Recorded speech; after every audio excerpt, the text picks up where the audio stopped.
Bienvenidos Númenóreanos a un nuevo video de nuestro canal y en especial de la sección La Historia de Númenor. El canal del proyecto Camino a Númenor cumple un año y lo festejamos con la reedición ampliada y corregida de uno de nuestros primeros videos. En parte por nostalgia de nuestro primer aniversario y en parte porque ustedes así lo quisieron muchas veces y lo rubricaron con esta encuesta. Atenti porque será un video largo porque vamos a abordar la historia de Númenor de una forma exhaustiva, así que prepara el café y prepárate vos. La isla de Númenor será sin dudas uno de los grandes escenarios que veremos en la serie de Amazon Prime, porque sus reyes, sus reinas y su población son uno de los más importantes protagonistas de la segunda edad del Sol. Así que si querés conocer toda la historia de los Númenóreanos, no te pierdas este especial que arranca así.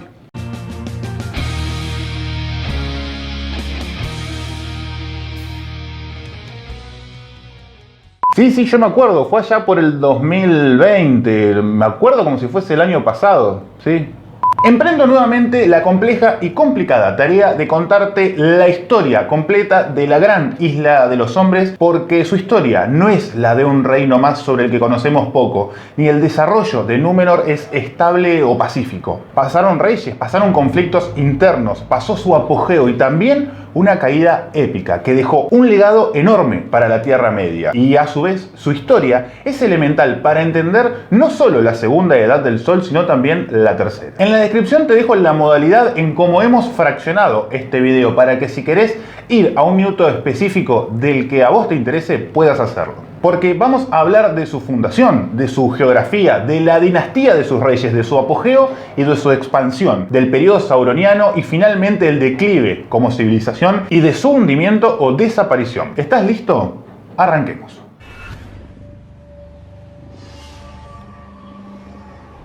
Númenor fue una isla que no existió en los mapas hasta los primeros años de la segunda edad del Sol, precisamente en el año 32, cuando los Valar la hicieron emerger desde las profundidades del gran mar occidental, como recompensa, don y regalo a la raza de los hombres por su valor durante la guerra contra Morgoth y sus ejércitos durante la primera edad del Sol en la región de Beleriand, a la que muchos hombres habían llegado luego de su despertar en Hildorien. Su nacimiento irrumpió en la tranquilidad del mar Belagaer. Desde las aguas, en poco tiempo, los poderes hicieron emerger una isla que, por su tamaño, se la puede referir también como un pequeño continente. Esta isla tenía una forma algo particular. 5 penínsulas le daban 5 puntas que se asimilaban a la forma de una estrella. Por eso fue conocida también como Helena, Tierra de las Estrellas, y por el otro motivo, la Tierra de los Dones. Por lo que sucedió después también fue llamada Akallabeth o Atalante, la Sepultada.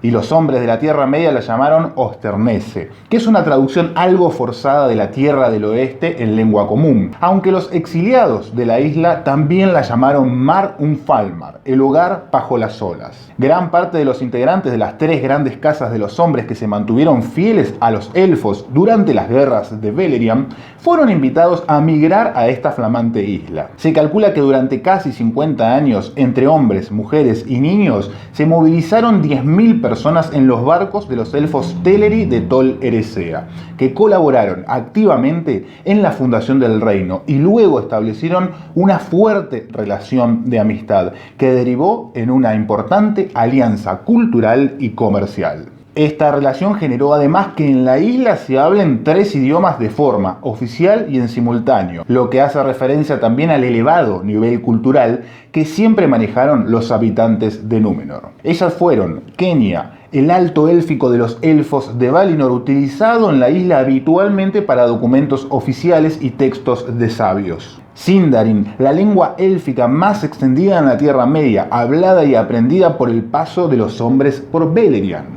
Y finalmente Adunaico, el propio idioma desarrollado por los Númenóreanos en base a la antigua lengua de los padres de los hombres, que luego de retomar el contacto con los habitantes del continente, evolucionó y se mezcló con otros idiomas, dando lugar al Oestrón o Aduni o sencillamente lengua común. Los trabajos en la construcción del reino fueron incesantes. A la parte central de la isla se le dio el nombre de Mitalmar, la tierra interior. En esta región se encontraba Arandor, las tierras del rey, donde se situaba la capital de Númenor, que recibió el nombre de Arménelos. También el puerto más importante de la isla, Rómena. Y por supuesto, la montaña venerada de Meneltarma, el pilar del cielo de probablemente más de 4000 metros de altura. Allí, en la cima, sobre una planicie, se construyó el santuario de Ilúvatar, un templo religioso dedicado a la veneración de Eru, el único, y sobre el que se posaban las águilas de Manwë. La leyenda cuenta que, tras el hundimiento de la isla, o tal vez durante algún momento de la tercera edad del Sol, el pico de esta montaña volcán emergió tímidamente de nuevo desde las aguas. Al norte de Mitalmar se encontraba la región de Forostar, las tierras septentrionales, la zona del norte. Se trataba también de un terreno elevado y por lo tanto poco fértil, en el que abundaban los páramos y los acantilados sobre el mar. Posteriormente, en este lugar se edificó un observatorio astronómico que permitió el desarrollo de las ciencias vinculadas al universo y la cosmología, y a su vez potenció la navegación marítima. La región al noroeste de la capital era conocida como Andustar, las tierras occidentales. Se trató de una zona salvaje, con bosques de abetos, hayas, olmos, robles, abedules y distintas especies llevadas allí por elfos, autóctonas de Valinor como lo fueron los Maliorns, pero también con valles fértiles, de donde se generaban las cosechas más importantes del reino. La ciudad referente fue la de Andúnie, a los pies del monte Oromet, y su gran puerto al sur, el Dalonde, el puerto de los elfos en la zona de Nisilmadar. Esta ciudad ofició como sede de la Casa de los Señores de Andúnie, la segunda estirpe en importancia política de la isla, claro luego de la Casa Real. Al suroeste, tras la bahía de Eldana, se imponía la región de Yarnustar, las tierras sudoccidentales, donde predominaban las montañas y la llanura. Aquí se formaron importantes aldeas de pescadores y se desarrolló cierta actividad vitivinícola. Al suroeste se encontraba la región de Jarrostar, las tierras australes, donde se encontraban las más bellas playas, pero también el más denso bosque con amplias junglas. La especie predominante era la de los árboles de laurinque, que poseía una madera ideal para los astilleros y para la construcción de embarcaciones. La tala indiscriminada de esta actividad llevó a que los reyes concretaran políticas de reforestación para evitar la desaparición del bosque. Finalmente, al noreste se ubicaba la región de Orostar, las tierras orientales. Se caracterizó por la fertilidad de sus tierras que la convirtieron en el granero de Númenor. Desde sus costas del sur se podía ver la bahía de Rómena, que fue la principal ciudad-puerto de los marineros númenorianos y por la que mucho tiempo después zarparon los navíos de los fieles.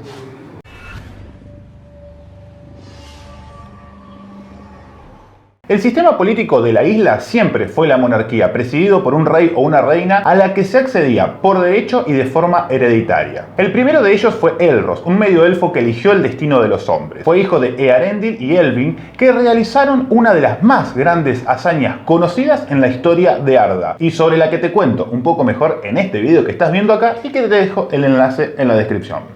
También fue el hermano de Elrond, quien luego se convertiría en señor de Rivendell y sería padre de Arwen, quien se uniría a su vez en matrimonio con Aragorn, descendiente bastante lejano de Elros, uniendo de esta forma nuevamente el linaje real. Tanto el primer rey de Númenor como su hermano nacieron durante la primera Edad del Sol y fueron víctimas de la batalla de la tercera matanza entre hermanos, cuando los hijos de Fëanor atacaron la ciudad de las desembocaduras del Sirion en busca del Silmaril que poseía su madre, nieta de Beren y Lúthien. De alguna forma, se puede decir que ambos hermanos quedaron huérfanos y fueron criados por Maedhros y Maglor, y luego de la selección de su destino, Elros fue elegido por los mismos Valar para gobernar Númenor a los 90 años de edad. Adoptó una costumbre que se mantuvo bastante tiempo a lo largo de la historia de Númenor para los ocupantes del trono de Arménelos: rebautizarse y tomar su título en alta lengua élfica, por lo que de allí en más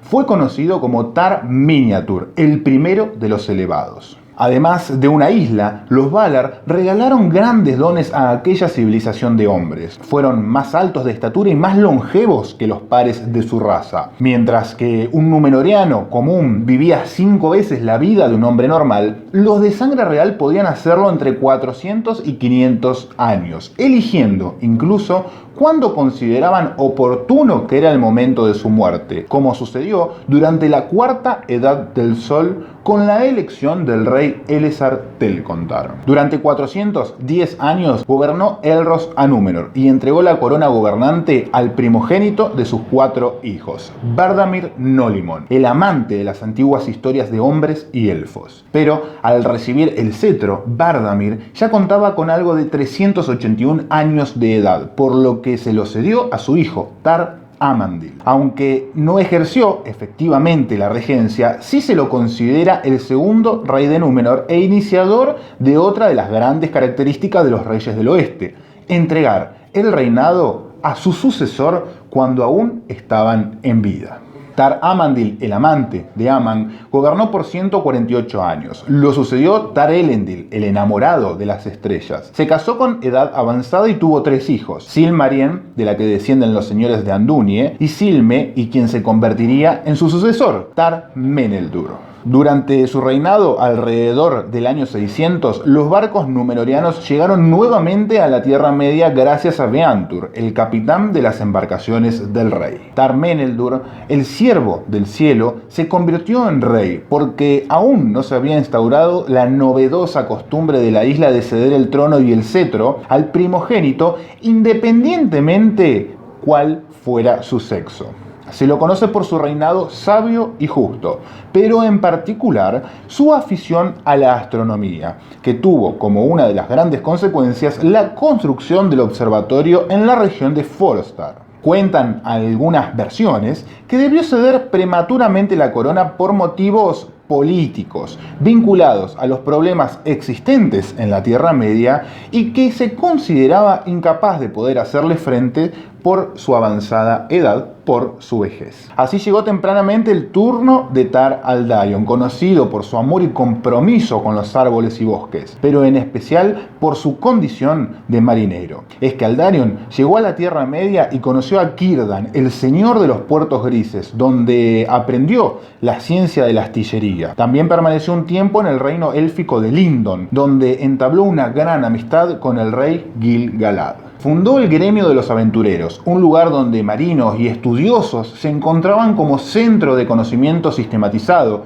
compañía comercial y promotores o financistas de viajes marítimos. Produjo una verdadera revolución en la industria naval de la isla. Aplicó conocimientos élficos a la construcción de barcos, desarrolló la ciencia naval, favoreció la navegación a larga distancia y la presencia de isleños en la Tierra Media. Y también introdujo la idea de comenzar a fabricar navíos en el continente, cada vez más grandes en tamaño. Estos constantes viajes que provocaban casi su permanente ausencia generaron poco a poco un deterioro en la relación con su esposa Erendis, por lo que la relación terminó en separación, entendiéndose cierta noción de legalidad del divorcio vincular dentro de la isla. Solo habían tenido una hija, Ancálime, y por lo tanto no existía heredero directo. De esta forma, las leyes de sucesión real de Númenor fueron cambiadas y pudo acceder al trono a pesar de los reclamos de un tal Soronto que hubiera heredado la corona si se conservaba la forma antigua. Tar Ancálime fue la séptima en colocarse la corona de la isla y su regencia fue la segunda más larga de la historia. Hablamos de 205 años. La primera reina regente fue orgullosa, fue obstinada, había heredado la belleza de su madre y en especial, también de su madre, cierta mala predisposición al matrimonio, pero fue instada por el consejo del rey a hacerlo, dado que, en el caso de permanecer soltera, debería renunciar al trono. De esta forma lo hizo, aunque por supuesto de mala manera. Poco tiempo antes de su muerte, cedió la regencia a su único hijo, Tar Anarion, el hijo del sol. A pesar de primero tener 2 hijas, fue finalmente su tercer hijo el que asumió el trono. La historia cuenta que sus 2 hermanas mayores se rehusaron a gobernar por estar alejadas y enemistadas con su abuela regente. Así fue que Tar Surion, el hijo del viento, se convirtió en el 9º rey de Númenor. Fue sucedido por su hija, Tar Telperien, la de plata, siendo no solo la 10ª en ese cargo, sino además la segunda mujer en ejercer la regencia de la isla. Cuando fue reemplazada por su hijo, sucedió un gran punto de inflexión en la historia de Númenor.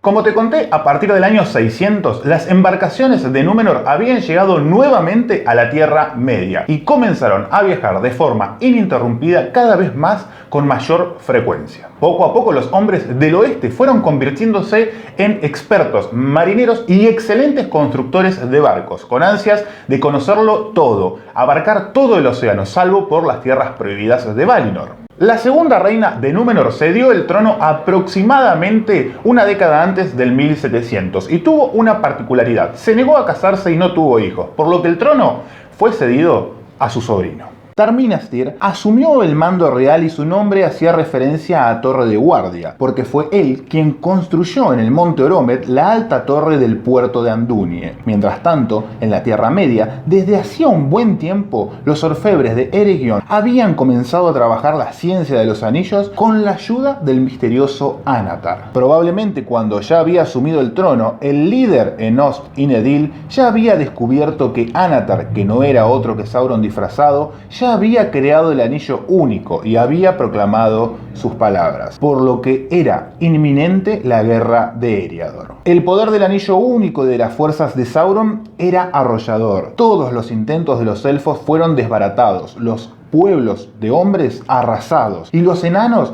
estaban atrincherados en sus minas. Fue por ese motivo que el Señor Oscuro llegó hasta las inmediaciones del reino de Lindon y su caída se volvió inminente. Pero Gil-galad había puesto en marcha una movida estratégica diplomática que tendría como consecuencia la más grande alianza entre hombres y elfos hasta el momento. Mediante cartas solicitó el auxilio a la isla de Númenor y Tar-Minastir contestó positivamente a su pedido. Creó y envió una gran flota hacia el reino élfico al mando de su hijo, Kiryatan. La intervención númenoriana fue elemental para que Sauron fuera derrotado y Númenor comenzó poco a poco así a pisar fuerte en la Tierra Media, logrando la época dorada, expansionista y colonial en el continente. Pero en el corazón de Tar-Minastir comenzó a nacer una inquietud que solo le transmitió a su hijo antes de ceder el trono. A pesar de amar y respetar profundamente a la raza élfica,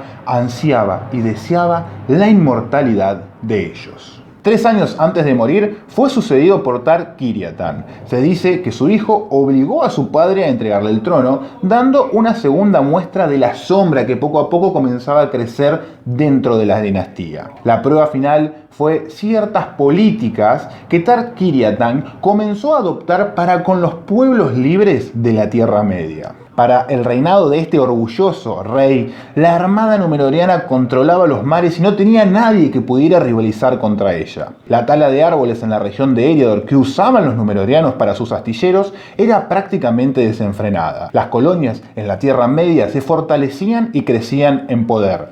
Lugares como Londaer, Farban y otros puertos permanentes se convertían en grandes ciudades, a la que años más tarde se le sumarían las aún más importantes Pelargir y Umbar. Los númenorianos poco a poco comenzaron a abandonar ese trato inicial y amistoso en las comunidades de la Tierra Media y llevaron adelante la conquista de múltiples territorios. Expulsaron a habitantes originales y abrieron el mercado de esclavos. La ausencia de metales en la isla, la ausencia de una mina donde poder extraer, incentivó a incorporar territorios para poder importarlos al reino. Tar-Atanamir, la joya de los hombres, llegó al trono y se transformó en el 13º gobernante. Fue conocido como el Grande. Dando una muestra más de codicia real, se negó a ceder el trono en vida y solamente este hecho se produjo tras su muerte. Durante su administración, profundizó la política de tributos para con los pueblos de la Tierra Media, que había comenzado su padre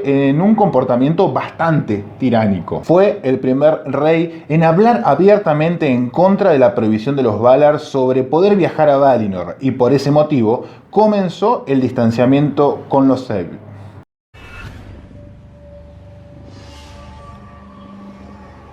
Esta separación, este distanciamiento con los primeros nacidos sería mucho más profundo con el siguiente sucesor, Tar-Ankalimon, quien marcaría un verdadero quiebre en la historia de Númenor. Para el tiempo de su reinado ya se tiene noción de que había una grieta en la sociedad quebrada de la isla. Los hombres del rey, que eran mayoritarios en términos numéricos, y los fieles o Elendili, que eran aquellos que buscaban restablecer la antigua gloria emparentada a los elfos, las tradiciones y la obediencia a los Valar, y que establecieron en Pelargir su principal referencia en la Tierra Media.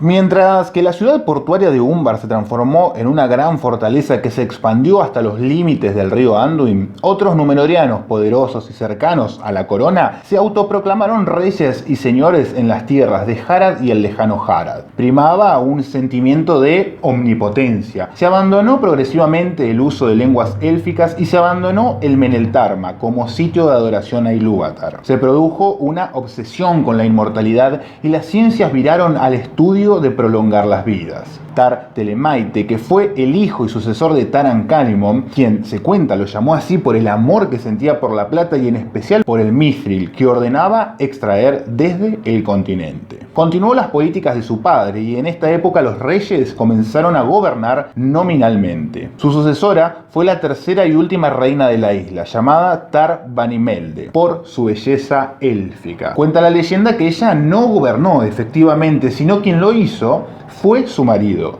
Resulta que era más adepta a las fiestas, por lo que delegaba las funciones de gobierno a Erucalmo, que tras la muerte de la reina intentó retener para sí el cetro regente, tomando el nombre de Tar-Andukal, aunque su nombre no se cuenta en la línea de sucesión real. Tras su muerte gobernó el hijo de ambos, Tar-Alkarin, el glorioso. Aunque gobernó con mayor justicia que sus antecesores inmediatos, el clima de una sociedad quebrada en la isla no cambió demasiado. A este lo siguió Tar-Kalmasil, la espada brillante, un gran capitán guerrero y uno de los mayores conquistadores. Otro cambio sustancioso sucede bajo su reinado. Todo parece indicar que, aunque no de forma oficial, entre los hombres del rey se lo conocía a Tar-Kalmasil por su nombre en adunaico y no en alto élfico como era la costumbre de la isla. Por eso es recordado también como Ar-Belsagar. A él lo siguió Tar-Ardamin, también llamado Ar-Avatarik, el pilar del mundo, y luego el 20º rey, Ar-Adunakor, el señor de Occidente. Este se opuso abiertamente a los Valar y exigió en público el uso de su nombre en la lengua originaria de la isla.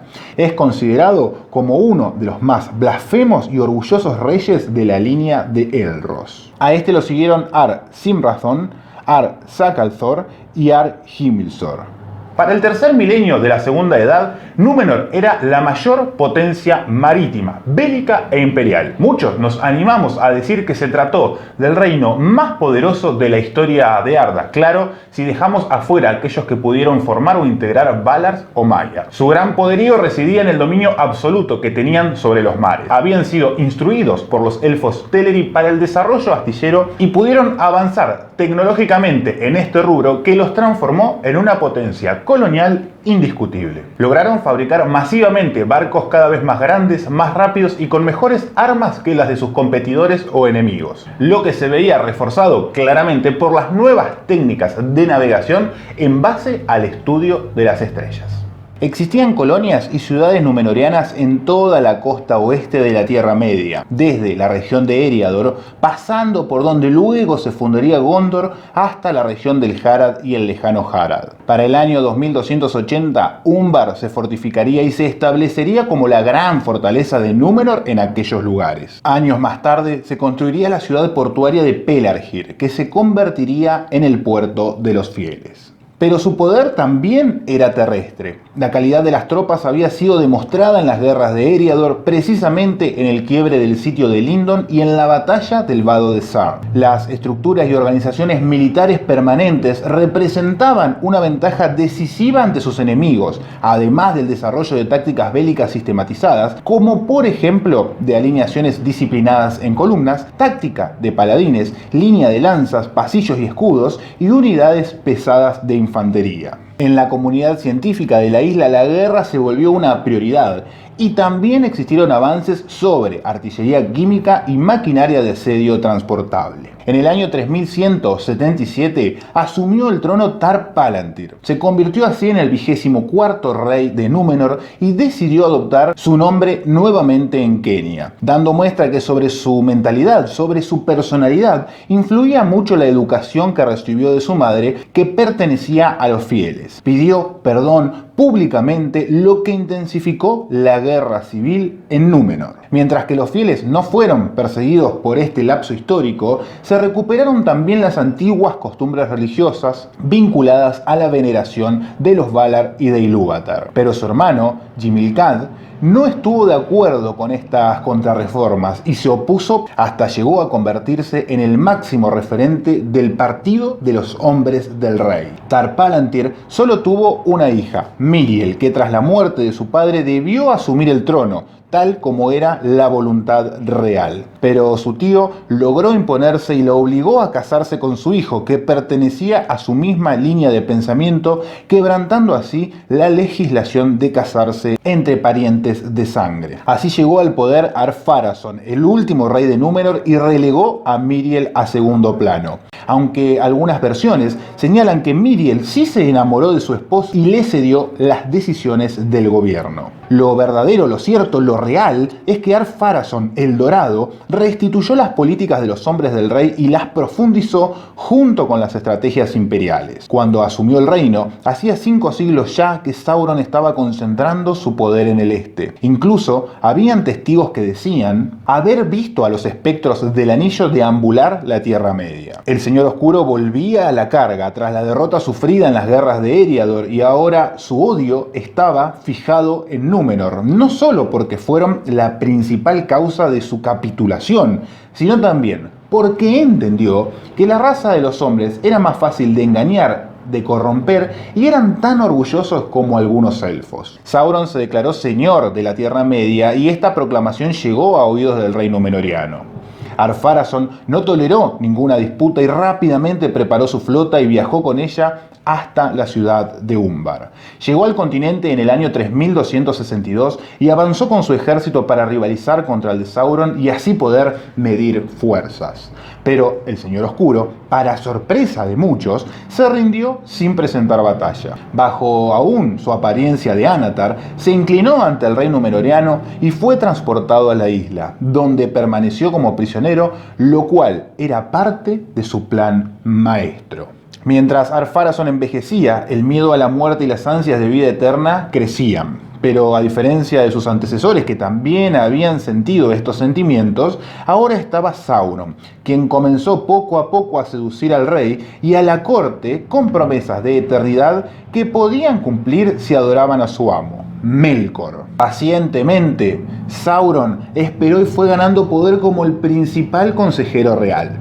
La división en la sociedad se profundizó y llegó a niveles hasta entonces impensados. El templo de Herménelos fue profanado y se comenzaron a ofrecer sacrificios humanos a Morgoth. El árbol Nimlot, símbolo de la realeza, fue cortado y quemado, y en su lugar se emplazó un templo con una gran cúpula de plata en adoración al primer Señor Oscuro. Sauron hablaba ahora abiertamente de quebrar la prohibición de los Valar sobre viajar al oeste, porque decía que allí era la misma tierra de Valinor la que otorgaba la inmortalidad al cuerpo. Ar-Pharazôn y los nobles númenorianos compraron la idea y la legitimaron, ordenando se creara una gran armada para tomar por la fuerza las tierras imperecederas. Durante 10 años, los astilleros y las forjas de la isla trabajaron para darle a Ar-Pharazôn la flota y el ejército mejor preparado y más numeroso de la historia. El líder de los fieles, Amandil, señor de Andúnie, intentó anticiparse y viajar primero a Aman para pedir perdón, pero nunca se supo su destino ni se volvió a saber de él. Por lo que la conducción de su facción pasó a manos de su hijo, Elendil, que también heredó las Palantir, las piedras videntes regaladas por los elfos. En el año 3320, las 1000 islas de barcos navegaron hasta Valinor. El rey viajó a la vanguardia en el navío Alcarondas, el castillo de mar sobre el que tenía su gran trono. Tras casi 40 días, atracaron finalmente en las costas de Valinor y desembarcaron intentando establecer una cabeza de playa y el campamento en las cercanías de la colina de Tuna. Ante este terrible hecho, el Vala Manwe, el de mayor autoridad sobre Arda, invocó a Ilúvatar el Creador, quien respondió con toda su ira ante tal arrogancia de los hombres. Una nueva catástrofe geológica sobrevino sobre aquella parte del mundo. Parte de las montañas Pelori fueron derrumbadas sobre los ejércitos de Númenor, quedando todos ellos sepultados bajo la tierra, hasta, según relata una leyenda, la batalla final de los tiempos, la Dagor Dagorath. La flota fue sepultada bajo las aguas. Las tierras de Aman fueron retiradas de Arda y la tierra tomó finalmente la forma esférica que todos conocemos, siendo imposible salir de ella. La gran isla de Númenor fue víctima de grandes olas y quedó sepultada para siempre bajo las aguas del gran mar. En ella perdieron la vida todos los habitantes, incluso el cuerpo de Sauron se ahogó, pero su espíritu sobrevivió y se elevó a los cielos en forma de sombra y se perdió en dirección este. Solo 9 navíos pudieron escapar ilesos. Ayudados por los vientos, fueron los 9 barcos de los fieles, comandados por Elendil y sus 2 hijos, Isildur y Anarion, quienes lograron llegar a la Tierra Media. En el continente reclamaron el señorío de las colonias y ciudades pertenecientes al extinto reino de Númenor y muchas aceptaron su título. Pero los más alejados al sur de la Tierra Media, como Harondor y Umbar, se negaron y permanecieron bajo el liderazgo de los Númenóreanos negros. Elendil formó 2 grandes reinos, Arnor al norte y Gondor al sur. Anúminas y Osgiliath fueron sus capitales respectivamente. Tierra adentro levantó torres sobre las que se entronaron Palantir para controlar y vigilar los extensos dominios, mientras él permaneció residiendo en las colinas de la Torre como invitado de Gil-galad. Mientras que al norte reinó Isildur y al sur gobernó Anarion, sobre las costas se fortalecieron puertos y ciudades, entre ellas Dor en Ernil, la cual convirtió Elendil en un principado, título que luego heredaría Dol Amroth.